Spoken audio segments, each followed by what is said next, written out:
যেটি জামাতের প্রসঙ্গটা আনলেন, বিএনপি তো শুরু থেকেই ন্যূনতম সংস্কার করে নির্বাচনের দাবিটা করে আসছে এবং ডিসেম্বরের মধ্যে নির্বাচন কথা বলে আসছিল এবং বিএনপির নেতা আমির খসরু মাহমুদ বলছিলেন যে জুন জুলাইয়ের মধ্যেও নির্বাচন সম্ভব। কিন্তু জামাত যেটি বলছে যে তারা সংস্কার চায়, আবার নির্বাচনের আগে বিচার চায়, সংস্কারটাকে করতে হবে। মানে জামাতের মনোভাবটা আপনি বুঝতে পারছেন কিনা?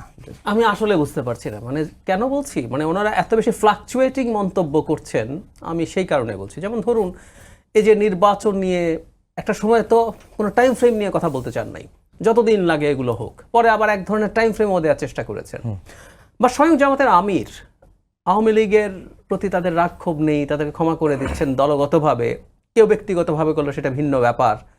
আওয়ামী লীগকে বারবার ফ্যাসিস্ট বললে আমাদের খারাপ লাগে, লন্ডনে গিয়ে বলেছেন।